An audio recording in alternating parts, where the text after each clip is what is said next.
Hey, welcome back to PlayStation Live from E3. This is a segment I've been excited about all week long because I'm a huge nerd, and so is Zach Miner over there. It's true. So, immersive sim shooters, immersive experiences, whatever you want to call them, we're talking about games like Prey, BioShock, System Shock, Dishonored, Deus Ex. These are games that are I'm very passionate about, and I know a lot of folks out there are too, and they're coming back in a big way. So we wanted to get some great designers in here to sort of talk about where it's all going. So we've got a hell of a roundtable lined up here. We've got Warren Spector. Welcome, Warren. Thank you, good to be here. You were producer on the original System Shock. You were lead on, if I recall, on Deus Ex, the original Deus Ex, and now you're charting a new course with System Shock 3, which I am dying to learn a lot more about, by the way. Well, it's good to be back in a universe that I worked on 23 years ago. It's special. It is. I mean, people still care. It blows my mind. We've got Harvey Smith, who also worked on the original Deus Ex in a major role. Dishonored with Arcane, Dishonored 2. A lot of great stuff coming there, so it's great to have you. And you two work together on Deus Ex. We worked together off and on for 9 years. Yeah. I cut my teeth with this guy. This is the lead designer on Deus Ex. It wouldn't have been Deus Ex without him. Oh, it's tremendous to have you folks here. And then we also have Daryl Long. You're working on Far Cry 5. Now, what's interesting, I think, about Far Cry 5 and how it kind of enters this conversation is you might not initially make that connection that it's so related to these games, but I think if you really peel back the layers, you'll see it's very consistent in so many ways. So it's great to have you with us. It's great to be here. Thanks. That's great. And I know Rafael Colantonio, whose most recent game is Prey, wanted to be here, but his flight had to leave. He also worked on Arx Fatalis, Dark Messiah, Dishonored 1 with me. And those are also games that are very much in this world. So it's one I'm very passionate about. And Warren, I thought we might start with you because you were producer on the original System Shock, which was a seminal title. Came out in '94. Yeah. And you know, at the time, you and your team kind of created a genre in a way. And I'm curious your thoughts on that and what was in your mind at the time, looking at the shooters that were out there and kind of how you put that all together. Well, it actually started with Ultima Underworld, which came out, what was it, 2-3 years earlier. Yeah. The very first fully textured 3D first-person real-time game that combined a little bit of systems simulation, a little bit of physics, you know. So it started out with Underworld, but System Shock it really started when Paul Neurath and Doug Church and I just sort of lamented the fact that we'd been pigeonholed in this fantasy universe for so long and decided that if we had to make another game that featured guys in chainmail and swinging big swords, we would have to kill ourselves. So we knew we wanted to make a science fiction game. But looking around at all the other shooters at the time, they were all these incredibly fast-paced, skill-driven, scripted experiences. And because of our experience working on Ultima games and Underworld and games like that, we wanted to kind of slow things down, build a more systemic approach, let players express themselves through their play choices. So very, very different. In the classic shooters of that time, your only decision is what gun do I use to kill that thing with, and we wanted players making much more sophisticated choices, I guess. Yeah, limited ammo, limited supplies, doing what you can with what you got are hallmarks of this genre. Harvey, you know, I'm sure you played the original System Shock as well as Ultima Underworld. I would say that Underworld was the game that brought me into the industry. Oh, honestly. interesting. I played Underworld in '92 or something, '93. Yeah. And I thought that it was made fully in Austin, and so I moved to Austin and got a job in the QA department. And then you were totally disappointed. And then I realized it was made in Boston and Austin together, collaborating. Mostly the developers were in Boston. Yeah. Warren would fly back and forth or work with them remotely. But nonetheless, Warren was there, and once the new game, System Shock, I was in the QA department. Once it came into test, I went to my boss, Kay Gilmore, and I just begged. I was like, who do I have to kill to work with these guys on this game that's like Underworld? And so, because we did the floppy and the CD back together, that was a 10-month, for me in QA, that was a 10-month gig of just playing the game, and it was fantastic. Well, the thing, you probably don't even remember this, but one of the most amazing things was you'd be there at like 2 or 3 in the morning, and I would come down there, and I remember talking to you about games and game design, and I got a really good sense of your sort of philosophical leanings and that you got this kind of game.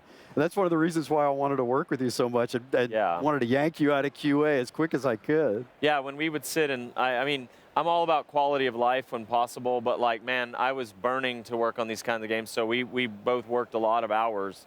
And there would be often these times when all the lights were out and all the cubicles were dark, but there would be one glow from the cubicle of, you know, somebody working on this game. People who worked on System Shock really loved it.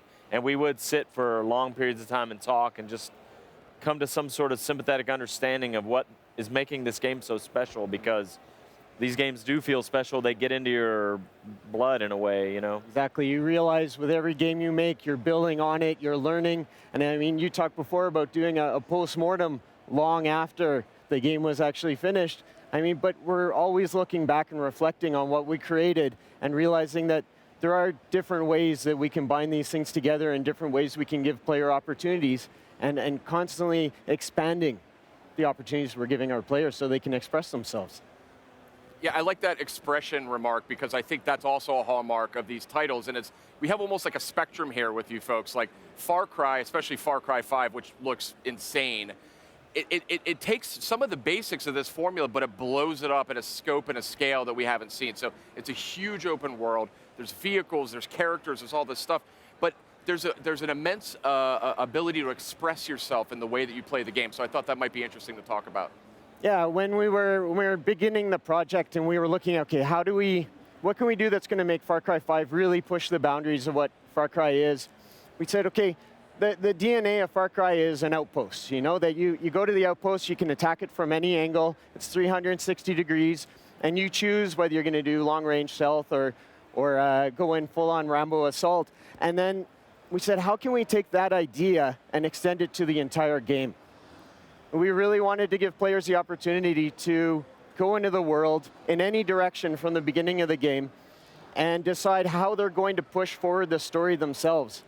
And it created a huge challenge for our writers, because they need to be able to write a story where when you choose to engage in it, it still advances, it still moves forward, and players feel there is something that they can chase in the game, but that there isn't really a single red line in the game of story. So these guys, they're the whole writing team. We've got like 6, 8 people on the writing team right now, all trying to figure out how do we build a story where the player is engaging in story bubbles whenever they choose. Yeah, it's incredibly hard to write dialogue for this kind of game, because you don't actually know what players are going to do. The power of this kind of game is the players get to play the way they want to and solve problems the way they want to and interact with the world the way they want to. So you can't even anticipate what they're going to do. You have to anticipate.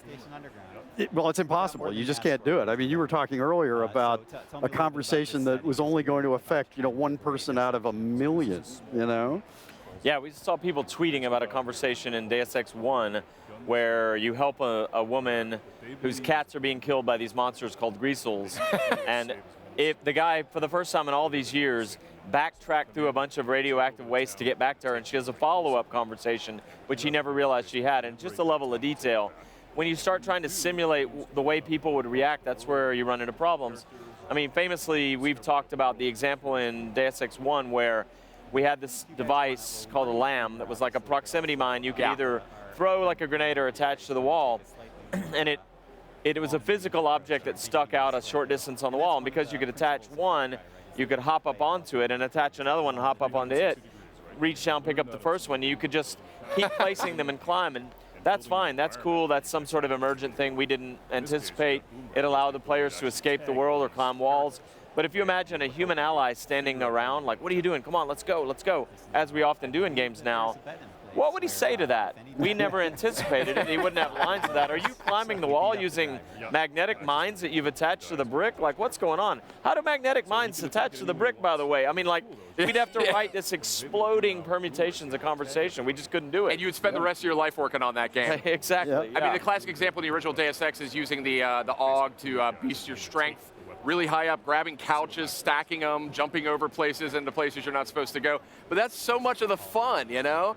I remember our AI programmer coming to us, Scott Martin. Yeah. And I still interact with him on Facebook. And I remember him coming to us and saying, wait a second, guys, the way the RPG system works, I can max out my strength, pick up a Coke machine, and block the door with it, and the AI doesn't know what to do with it. And so at the last minute, I think some designers had it set so that it was destructible, but maybe with the wrong particles, so an AI could run into the Coke machine and explode it. Other people were just trapped by it. I mean, it was, what do you do with all these options? Well, great. Pointing out all the bugs. Terrific. We've been looking at how do we get the AI to be able to do everything that the player can do. And that's kind of our way of solving that problem is if the AI could move the Coke machine too or something. But, yeah. you know, but don't you then spin into a bunch of animations? Well, that's what Where's exactly the guy it. position himself to grab the Coke machine? How does he grab it? Like, that sounds crazy. You know? Yeah, I think you do everything the player do. It's like the holy grail. Yeah. We introduced a new system where the AI, you can break their morale and they'll run away. So you're attacking a location and suddenly one of them will decide to flee. Perfect. And you never know what they're going to do because they can use most of the, well, especially the vehicles in the world. And when they go and they jump into the helicopter that you just arrived in and then they fly away with it, and you're like, but you just took my ride. Wow. And the player's stranded somewhere. And the thing is, they also need to have a purpose, right? They need to have a reason to do that. So when they go, I mean, they need to look around in the world for enemies to bring in as reinforcement. And that, it's the whole animation thing. Like everything we're fighting against is this, you know, the fractal of animation, the fractal of dialogue. When you're guns for hire or talking about the things you're doing in the world, like your example, I mean, it's tens of thousands of lines just to understand what the player is doing and to be the narrator of their story. I really like this approach some people have used where the first line of dialogue is voice recorded and spoken, but then it fades to text after that, and you kind of don't even notice it, but you can read text very quickly, and it's very flexible. You can work on it until the last minute of the project, except for translations. Yeah. One thing I was going to say, though, about the explosion of, you know, decision-making trees, man, like, I remember on Deus Ex 1, we had mirrors, right? And it was pretty easy to set up a mirror, and it facilitated a few interesting moments, either narratively or gameplay-wise. We took J.C. Denton at some point and put him in a prison cell, took his guns away. And he's inside the prison cell, and the glass is mirrored. He's looking at himself. And Anna Navarre walks up and hits a switch on the outside of it. It's a cyberpunk game, right? And the mirror changes to glass so you can see her. Behind the scenes, we're just moving a mirrored sheet out of the way. And that was fine back then because visual fidelity was so low. If you hopped up on the table, you're kind of crouched, you're kind of like in a weird position. Your feet are floating off of the table because part of your collision box is on it, part's not. But as soon as the graphical fidelity went up to where we're looking at characters, they look really good, we just can't put mirrors in games because there's so many different things they could be holding or leaning positions or the way that breaks the immersion. When they jump up on the coffee table, they'd need to be on it in a way that your eye thinks is proper. And so it's unfortunate, but like, that visual fidelity actually hurts what you can actually do in the game. And mirrors can be such a powerful narrative device too, so that's a shame. Yeah. Maybe we should rename this roundtable The Death of the Mirror in the Modern Video Game. Yeah.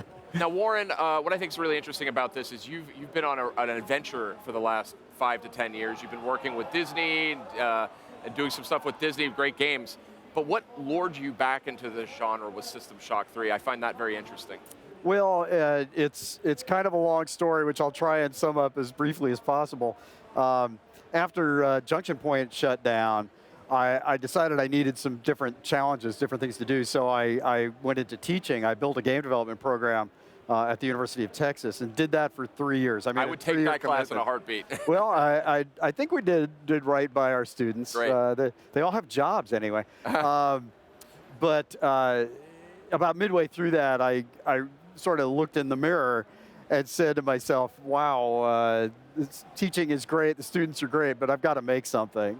And so at the end of my 3-year commitment, I was advising Paul Neurath, who was the founder of Looking Glass, on his new venture, Other Side Entertainment. And one day we were having a little meeting, and he just looked at me and he said, you know, I got the rights to System Shock back. And I looked at him and completely joking, I said, you know, well, I should make that for you. And 2 weeks later, he called me back and said, you should make that for me. And the world is so rich, and Shodan is such an amazing character, and there's still so much interest in that world and in the game that it seemed like the perfect way to jump back in and get back into development. So glad you did. And also, I'd be remiss if I didn't say one of Warren's students actually works with us and worked on Prey. And Prey is fantastic. It's a wonderful entry in this genre. Has a lot of innovation onto itself. And what do you guys think? It seems like it's back in vogue. I mean, obviously Ken Levine with BioShock, BioShock Infinite, that really kind of got this genre kind of kickstarted a little bit again. But we've got Dishonored, we've got, System Shock 3's on the way. They're making a System Shock remake. I mean, there's a lot of these games. Far Cry is crushing. So I mean, what do you think? Why has this suddenly become just sort of groundswell of support, like a Broadway? I think more importantly to me is that some of the elements that we were champions of, I guess, have moved into other types of games. I mentioned earlier, I know it's a zombie game, but like State of Decay was one of my favorite games, not for the fictional subject material, but all the crazy emergent narrative things that could happen in that game, the number of stories that players were telling each other that were completely driven by systems. And on top of that, they did that cool base building feature, and you have to you have to collect survivors and keep them working together and move them from place to place. It's just a really smart game.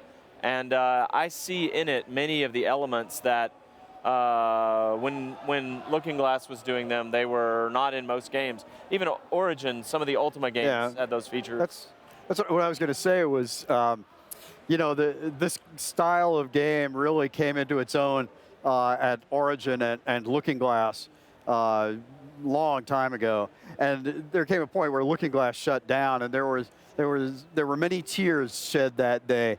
But I told the folks up there and friends who were really moved by that, no, this is a good thing in a very strange way, because Looking Glass was like a little dandelion, but it was this place where all this amazing stuff happened. And then the wind blew. And Looking Glass shut down, and all of these little dandelion seeds went all over the industry. And so you get Irrational, you get Arcane, you get Ion Storm, you get all of these companies, and the Trespasser team. Okay. We work with Austin Grossman on. We work with Austin Grossman on the Dishonored games. I love him. He's an original System Shock guy. Awesome. A friend of ours. He's an amazing guy. And every now and then we talk about the dandelion effect that Warren's talking about. I never heard it called that, but let's call it that. The dandelion effect. Okay. I like that. Where he's right, like seeding different parts of the industry, and the ambition and scope of Trespasser, physics-driven. iCave movement, all of that. It's just an example. Whether the games work perfectly or not, they're ambitious experiments. And it's just an example of how, crazy ahead of the curve some of the people that were working at Looking Glass 100%. Actually were. Yeah, Speaking of that, Zach was talking to me backstage about kind of VR and how a lot of these games, in a weird way, if you think about it, were sort of, they're simulations of reality and in a way that hadn't really been seen. So why don't you... Yeah, I'm curious, certainly, Far Cry games and a lot of the Dishonored games are told almost entirely in the first person, right? You never kind of break that perspective for the most part. Obviously, VR, puts you right into, those eyes, and you kind of see what the character is seeing. So I'm curious if you guys, as designers, are interested in kind of exploring the possibilities of VR, or if you want to wait a little bit. The original System Shock in 1994 supported the 2 VR headsets. Wow. Really? I didn't know that. The Forte VFX1 and the Cybermax. This is not the first time VR has come around to save the game business, right? Right. So we were playing around with it back then when the optics were seriously bad and head tracking was seriously bad. Right. Everything was seriously bad. The headsets would get so hot that they'd start smoking and eventually catch on fire. Nice. Yeah, it was exciting. It was a good time. But these games definitely lend themselves to that. It's a good example, I think, of where the technology is starting to catch up to our ambition as designers, right? I feel that we've been limited a lot. Like when we're trying to build an open world, we just can't fit it in memory. Or in the animation example that you gave before, we don't have the production capacity to create all the animation that we want to create. So as we're maturing as an industry and maturing as designers, the technology is always trying to play catch up with us. And I think VR is a good example too, where it's another way to bring more immersion to the player, and we're going to have to play with that and see how far we can take it. Yeah, I'm curious, you guys spend so much time designing kind of a massive possibility space for the player. Is it ever frustrating when you see players who, find the way that they want to play this game and stick on like a very kind of narrow line? And how do you try and kind of encourage them to explore kind of different, options for getting through areas? Yeah, we did this every now and then. We're afforded the opportunity to do some testing. So for Dishonored 1, a bunch of us sat in a dark room through a one-way glass watching 10 players play the game over and over, eating pizza and taking a break and talking to a moderator. And one of the best moments was they finished playing and they moved to the other room. We switched to the other one-way mirror, watching them like, evil psychologists watching an experimental group. Oh, yeah. And the first guy who spoke was like, I was really disappointed in the mission that we played tonight because the material we read before we got to play said that you could do things many different ways, and all I did was do this and this and this. And the other guy at the table, one of the others, was like, oh, I didn't go there at all. I went here instead and I did this.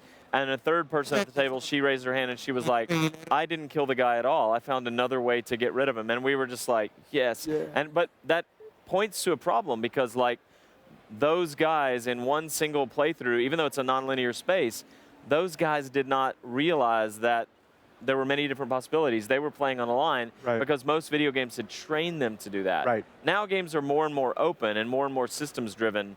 So I hope with Breath of the Wild and things like that, I hope people are realizing we should be making games that are all about expression and doing it your way, I think. Well, but you don't really want players thinking about, oh, look, I can fight or sneak or talk, at this point. You don't want them thinking about that. You want them finding their own fun. Right. Being. Right. Yeah.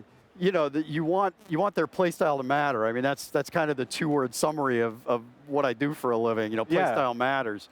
But you don't want them thinking about it. You just want them, if one player likes shooting their way past every problem, go ahead and shoot. If you want to sneak, sneak. And find your own fun. That's the key. I mean, frankly, part of the reason why Deus Ex exists at all is because I was working with the Thief team, and there was a point in Thief that was just too hard for me. I could not sneak past that damn guard. And I said to the team, let me fight this guy. And they said, no, if we let you fight, if we make you strong enough to fight, everybody's just going to fight because that's what games have trained people to do. And I said to myself, I can make a game that lets you fight or sneak, and that way you find what you find fun, I guess. And once they buy the game, it's really kind of theirs, you know. As long as they're having fun, more power to them. Yeah, it's totally okay if they don't realize that there's other options until they're standing around the water cooler the next morning talking about how they played the game or how they finished the game and realize, really, you had that or you saw that? And that's totally okay. I mean, what I find in our play test when we're watching people play, the thing that actually drives people to try different play styles is running out of ammo.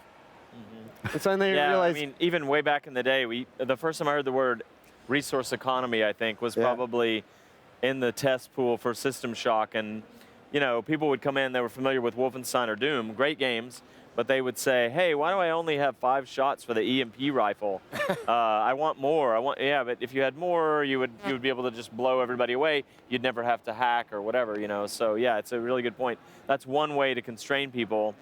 All these tricks we've picked up over the years are encouraging people to at least look around and realize that there are more options available to them. And it's so much more meaningful to have the player discover that for themselves, right? When I'm playing a Far Cry game and I throw a grenade and then I realize that it can roll down a hill, it can set a field on fire, which then alerts the militia in the nearby town. Like that means so much more than if a tooltip had told me, hey, think about maybe catching fire to the grass, right? I think that's part of the fun of these games too. Is as the player, doing something like that and appreciating the fact that the designers thought about that and that they recognized it. But for you guys, it's kind of the other way around. You're seeing players do things you never even I remember two real amazing examples of that in my life.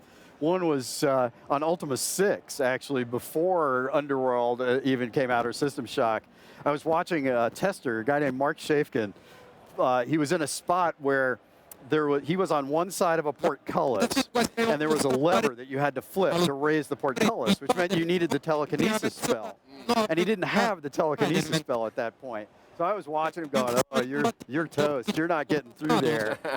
And then he had a character in his party named Sherry the Mouse, who was little, because she was a mouse. And he sent Sherry under the portcullis. She flipped the lever. The portcullis went up. I fell on the floor and said, I'm doing that for a living for the rest of my life. It was a total accident. It was not planned. He did something that no one else in the world had ever done. Even the developers didn't think about that? No, it never done it. And then Wow. on Deus Ex, another similar thing. A year after we shipped, I watched one of our testers demonstrating the game for a bunch of executives. Now, why they needed a demo of a game that shipped a year earlier, we'll leave that aside. But no, he was in a place, it was in the Statue of Liberty, in fact, and I knew what problem he was trying, which Harvey built. He was trying to solve a problem. I knew what problem he was trying to solve. There were three little problems all in one space. Yeah, Mike's giving us a little difficulty, so you can use that. Okay. I feel like I should start singing now or Now something. you're on stage. Anyway, there were three problems all sort of in the same area, and with one shot from the pistol, he solved all three problems. And I mean, and I saw him setting all of these things up, you know, moving an explosive barrel here, you know, getting back and hiding in this one spot. And again, I just fell on the floor because I know for a fact that no one had ever done that before. Players discovering solutions to problems themselves. That's what this is all about. That's the magic. Yeah, and I think I love that, and I think it points to one of the problems we have, which is these games come alive when you play a second time. I moved back from France 4 months ago to Austin, and I came in just at the right time to give a bunch of alpha beta feedback to the Prey team, and so I wrote tons of notes like I always do. I played 2 playthroughs back to back, about 70 hours total. I played the first time with no psi powers, only human skills, engineering, and such. The second time I played with no human skills, only psi powers. Anyway, long story short, the surface complexity of the game is such that you have so many things to learn in terms of UI. What does it mean to dismantle this? Like, what do I get for that? Like, how do I buy that? Like, what do security stations mean in the world? Like, all of these things you're dealing with. What's the story? Where am I? Who am I? That the second playthrough, when you're free from all of that, because it's just intuitive now, is like a sublime experience. And it's very hard to get people to play a game a second time. A very small percentage actually do, because they know the story, they've beaten that game, so they're ready to move on to something else. But when they do, when you can encourage them to do that, they come to us and they tell us, I've never been affected by anything like that, you know? And so the fact that people play Deus Ex over and over, or System Shock 2, or Thief, you're talking about games that had a relatively small splash when they hit. Probably most of the immersive sims are like that. Deus Ex, Bioshock, and Dishonored might be the exceptions.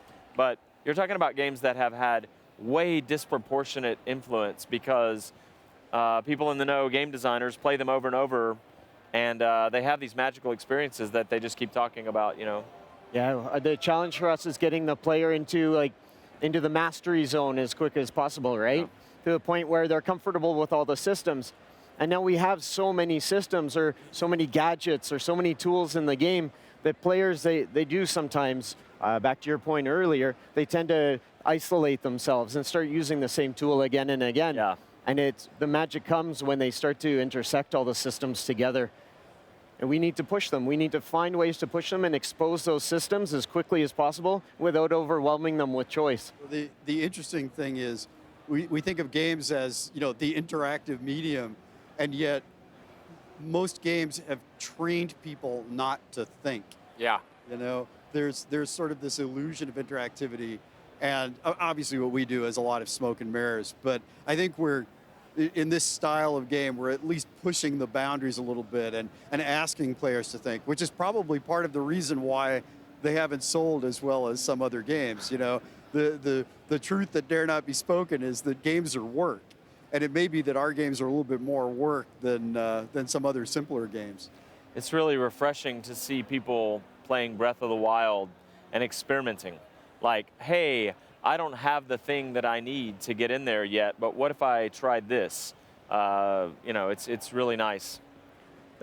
That kind of experimentation that players can go through will lead to those eureka moments when they suddenly solve the problem, and that's what makes it special to them. Yeah.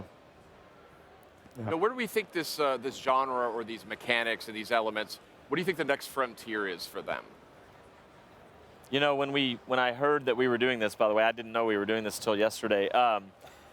I immediately had this thought that I wanted to actually ask these guys about, because it's a pressing thought I had, which is, it's tempting to think that like the way this subgenre of games should go is continue to get big and action oriented on the commercial side, the AAA side. No. But on the indie side, just to eschew all of that and go down into a closed system where every part of the system feeds into something else. It's like a looped economy or whatever, where you can influence the AI in a bunch of different ways. The AI has needs and wants. Just to go dump all the graphics, dump the big story, and go deeper and deeper into what an immersive sim means. And that might even be like a smaller environment to play in. Clearly, there's a way they could split that services different types of players. But I'd really love to see the indie version of immersive sims go that way. That's a really fascinating concept. It makes me think of something you used to talk about years ago. Your dream game, you wanted to make the one city block. Remember that? I still think about that. I think I love that idea of like reduce the scope and maybe even throw out the graphics and the story, but get really dense with it. Have incredible detail in those loops and mechanics. There are two ways to approach this sort of game. You can go inch deep and miles wide, or you can go miles deep and an inch wide. Yeah. And I think I'd prefer doing the inch wide, miles deep simulation. That's where I want to start pushing a little bit more. Is really go deeper on the simulation. Not just physics, but in terms of the small rule sets that interact with one another. And then actually, I think we do have some work to do on the AI side to allow or make the AI such that it'll actually respond to player input in a more robust and sophisticated way.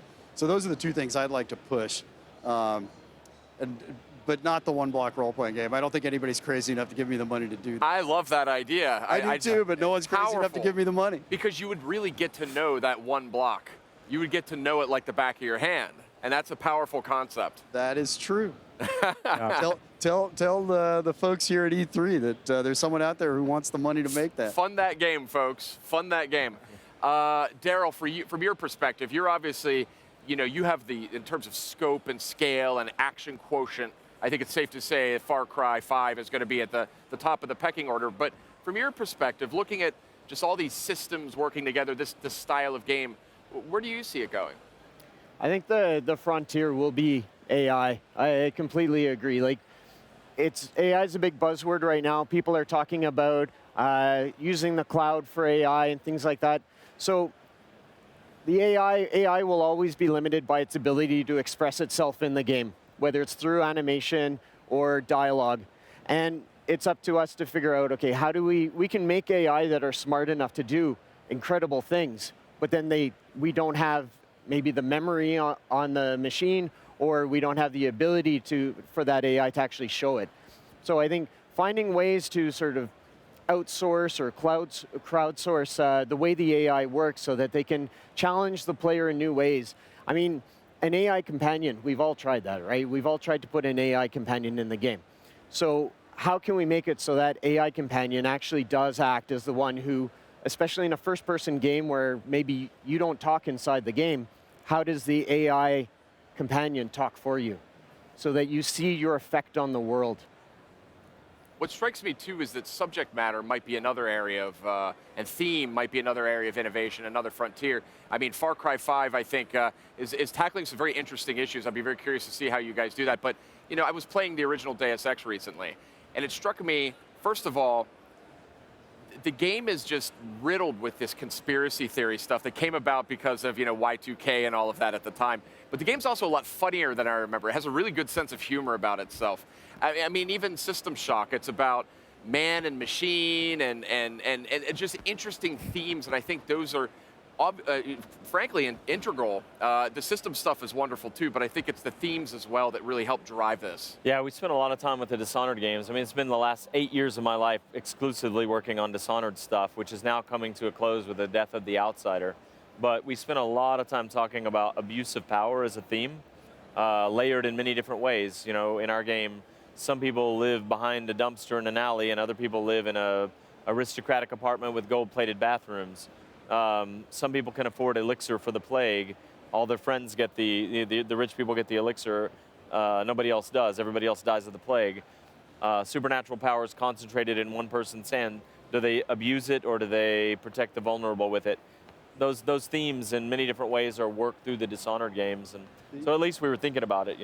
The interesting thing to me, though, is not that there's a theme that you tell players about. Right. In movies and books.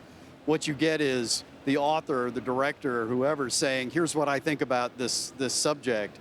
In games, I think we have the ability to ask questions. It's not that we make statements. We ask questions, and in games like this, you get to explore those questions and answer them for yourself through your play. That's the real power of this for me. And with all the games that I work on, I don't even tell my teams about this half the time, but I always start with questions.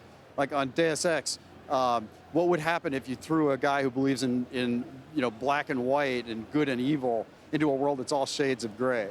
What would the world be like if every conspiracy people believe to be true were in fact true? In Epic Mickey, how important are family and friends to you? And no one in the world knows what I think about those questions. But as you play, every step you take and every action you take, you're answering it for yourself. You as a human, not your little avatar. And it's not me telling you stuff, it's me asking you to think about something. I think my favorite conversation in Deus Ex is probably the one where Paul Denton, your brother, so it's an interesting relationship. It's not just some throwaway NPC that you're talking to, comes to you and somebody calls the NSF terrorists, and he says something to the effect that, one group calls them terrorists, somebody else calls them freedom fighters, and whether they're one or the other is just a matter of perspective. And I think that was like heady material for a game at the time, asking those questions. Now we have Cart Life and This War of Mine and things like that. We have really interesting games. One of my favorite games ever is Papers, Please, which through its systems makes you realize a bunch of stuff. Very powerful experience. Everybody should play Papers, Please. But at the time though, that was like I remember even me, like the ignorant guy growing up the way I did, it was an epiphany moment for me as well, so it's great. What a fascinating conversation. I mean, that was a ton of fun, right, Zach? Yeah, I'm happy to sit here and just be a pretty face for Let's just keep like going that. for the rest of the day. What do you think? Why not? Sure. We probably could. We could do it. We could do it. Unfortunately, all good things must come to an end at some point, and I really value the work that each of you has done in your careers. I think you're all luminaries, and you've left an indelible mark on the industry I love. So thank you so much for joining us here today. Thank you. Great. Thanks for having us. Absolutely. And we'll be back soon with more PlayStation Live from E3. PlayStation